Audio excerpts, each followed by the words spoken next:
শুনানির দ্বিতীয় দিনে ২০টি আসনের সীমানা পুনর্নির্ধারণ সংক্রান্ত আপত্তি শুনল নির্বাচন কমিশন।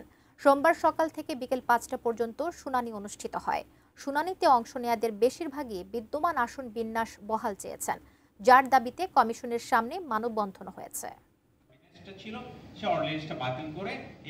রোববার থেকে শুরু হয়েছে সংসদীয় আসনের সীমানা পুনর্নির্ধারণ বিষয়ে দাবি আপত্তি নিয়ে শুনানি। সোমবার সাতক্ষীরা, যশোর, বাগেরহাট, ঝালকাঠি, বরগুনা, পিরোজপুর, চট্টগ্রাম, খাগড়াছড়ি, রাঙামাটি ও বান্দরবানের ২০টি আসনের সীমানা পুনর্নির্ধারণের বিষয়ে যারা আপত্তি জানিয়েছিলেন তাদের বক্তব্য শোনেন নির্বাচন কমিশন। প্রধান নির্বাচন কমিশনার এএমএম নাসির উদ্দিনের সভাপতিত্বে এই শুনানি অনুষ্ঠিত হচ্ছে। মঙ্গলবার ও বুধবারও শুনানি হবে।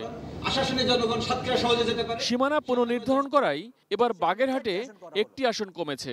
আসন সংখ্যা ঠিক থাকলেও সাতক্ষীরায় পাল্টেছে আসনের সীমানা।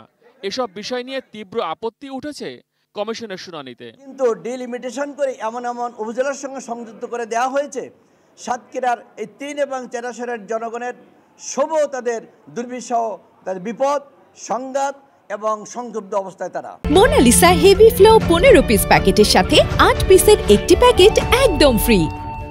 এই নির্বাচন কমিশনের দায়িত্ব হচ্ছে জনগণের ক্ষমতা জনগণের কাছে ফিরিয়ে দেওয়া।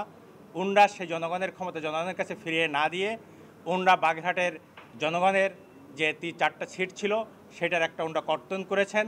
বরগুনা এবং পিরোজপুরে আসন একই রয়েছে, তবে এসব আসনের ভৌগোলিক অবস্থান পরিবর্তনে নির্বাচন কমিশন যে প্রস্তাব করেছে তা বিবেচনার আহ্বান জানিয়েছে আবেদনকারীরা।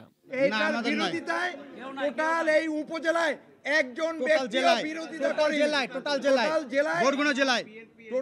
টোটাল জেলায় একজন ব্যক্তিও এর বিরোধিতা করেনি। আমাদের সম্পূর্ণ 3টি আসন ফেরত দেওয়ার কথা, যদি না দেয় নির্বাচন কমিশন তাহলে বুঝবো এই শুনানি একটি আইওয়াস। মোট ৩৯টি আসনের সীমানা পুনর্নির্ধারণ করেছে নির্বাচন কমিশন, তবে ৮৩টি আসনের বিষয়ে বিভিন্ন দাবি আপত্তির আবেদন পেয়েছে কমিশন। অত্যন্ত সুবিধাজনক ছিল। রোববার কমিশনের শুনানিতে হাতাহাতির ঘটনার পর সোমবার নিরাপত্তা ব্যবস্থা জোরদার করা হয়। সীমানা পুনর্নির্ধারণের প্রতিবাদে এদিন নির্বাচন কমিশনের সামনের সড়কে মানববন্ধনও করতে দেখা যায় কয়েকটি আসনের ভোটারদের। মহসিন কবির, এটিএন নিউজ, ঢাকা।